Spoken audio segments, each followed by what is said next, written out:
김시호 선생님도 예전에는 참 건강체질이라고 하셨잖아요. 저도 그랬거든요. 이제 40대에 암이 걸리니까 굉장히 이제 놀랬거든요.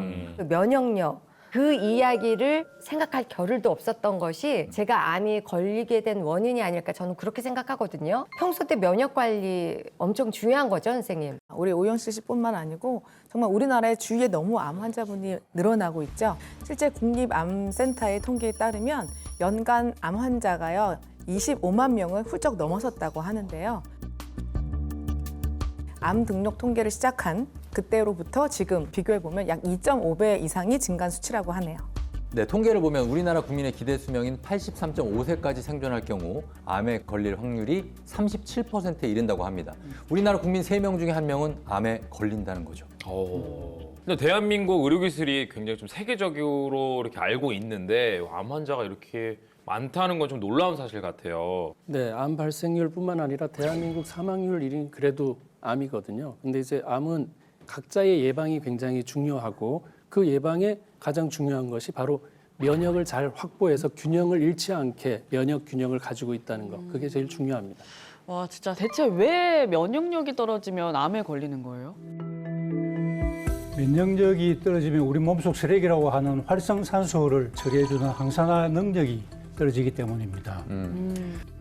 우리가 나이가 들면 면역력이 떨어진다고 하잖아요. 그게 사실은 항산화 능력이 떨어지는 것인데 그 연구에 의하면 40대 때는 20대 때에 비해서 항산화 효소가 50% 정도로 줄고 70대 이후가 되면 3분의 1까지 떨어진다고 합니다.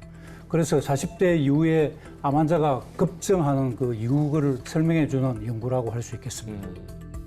근데 제가 활성산소가 안 좋다는 이야기는 좀 알고 있는데 왜 안 좋은지는 정확히 사실 모르거든요.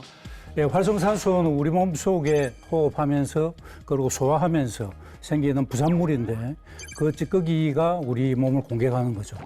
그래서 암도 발생하게 됩니다. 음식물을 이렇게 섭취를 하고 소화시키는 그 과정에서 활성산소가 나오는 거라고 이렇게 알고 있는데 그 음식을 먹기만 해도 어떻게 보면 자연적으로 조금 위험할 수도 있다라는 말씀이신 거예요? 네, 우리가 살아가기만 해도 일단은 하루에 매일 뭐 수천 개의 암세포는 생기는 거니까요. 네. 아니 근데 매일 수천 개의 암세포가 이렇게 만들어진다고 말씀을 하셨는데 그러면은 암에 안 걸리는 사람도 있잖아요. 근데 그게 각자의 면역력의 차이겠죠. 암세포가 수천 개 만들어지지만 그걸 매일 처리할 수 있는 우리 몸의 면역세포, 대표적인 게 NK세포라고 있는데 우리 몸에서 비정상적으로 됐어 이런 세포가 눈에 띄면 바로 처리해주는 1차적인 면역세포고 사실 그게 선천성 면역세포거든요. 그 NK세포가 활동을 못하거나 하는 그런 면역력의 차이가 있다면 그다음부터는 쌓이게 되겠죠. 그런 것들이 질병이 될 수 있습니다. 암으로부터 막아내고 보호하려면 네. 일단 암세포를 잡아먹는 NK세포를 강하게 만들어야 되잖아요. 그 방법을 이제 좀 알려주시면 좋겠어요.